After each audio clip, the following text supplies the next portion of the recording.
மும்பையின் முதன்மை பள்ளி ஆசிரியையால் மாணவர் பாலியல் வன்கொடுமைக்கு ஆளாக்கப்பட்டிருக்கிறார். மும்பையில் உள்ள தலைசிறந்த பள்ளியில் பணியாற்றிய ஒரு பெண் ஆசிரியை தனது 16 வயது மாணவனை 1 ஆண்டு காலமாக பாலியல் பலாத்காரம் செய்ததாக கைது செய்யப்பட்டுள்ளார்.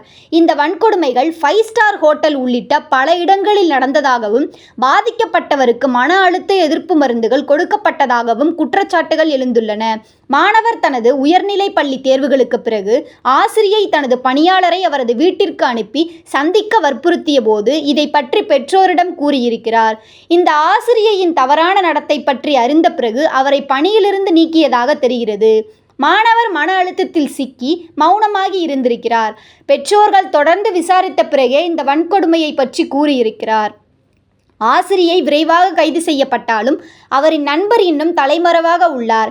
இதில் சட்ட ரீதியாக நாம் தெரிந்து கொள்ள வேண்டியவை: இந்த சம்பவத்தின் அடிப்படையில் குழந்தைகள் பாலியல் குற்றங்களிலிருந்து பாதுகாப்பு சட்டம் போக்சோ ஆக்ட் 2012, பாதிக்கப்பட்டவர் 18 வயதுக்குட்பட்ட சிறுவர் என்பதால் இந்த வழக்கின் முக்கிய சட்டம் போக்சோ சட்டம்.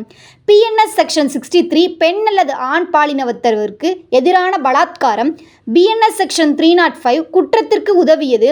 ஜவுனைல் ஜஸ்டிஸ் ஆக்ட் 2015 செக்ஷன் 75 குழந்தை மீது கொடுமை. மாணவருக்கு மன அழுத்த மருந்துகளை கட்டாயப்படுத்தி கொடுத்திருந்தால் இது மனித உரிமை மீறல் போன்ற பிரிவுகளின் வழக்கு பதிவு செய்ய முடியும். இது போன்ற சட்ட ரீதியான தகவல்களை தெரிந்து கொள்ள ஐகான் லீகலுடன் இணைந்திருங்கள்.